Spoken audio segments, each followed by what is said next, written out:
Ձեր 8 միլիոն դոլարը ապտակ էր սեփական ժողովրդին, ապտակ այն ժողովրդին, որի մեծ մասը այսօր ապրում է սոցիալական ծանր վիճակում։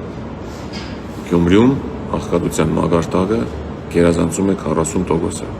չեմ խոսում մարզի մասին։ Մարդիկ կան, ովքեր սեփական տուն չունեն, մարդիկ կան, ովքեր անուտեղան են, մարդիկ կան, ովքեր ընտրության առաջ են կանգնած, վճարել կոմունալները, թե երեխաներին հաց գնել։ Եթե այդ գումարը, գումարի մի մասը չծախսվել անհասկանալի ձեր պրեմիաների վրա, հնարավոր էր իրական օգնություն տալ այդ մարդկանց։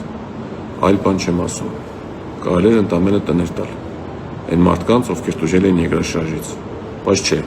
ընդրվեց ժողովրդին ապտակելու հերթական սցենարը։ Դե հասկանամ, դիմաց ընտրությունները։ Վստահեցնում եմ ձեզ, ժողովուրդը շքեղություն չի պահանջում։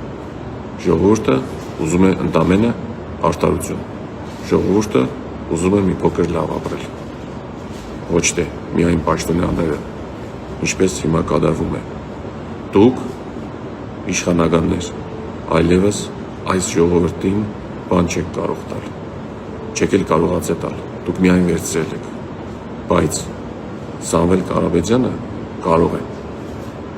Սամվել Կարապետյանը ու մեր թիմը Հայաստանը դարձնելու են ուժեղ։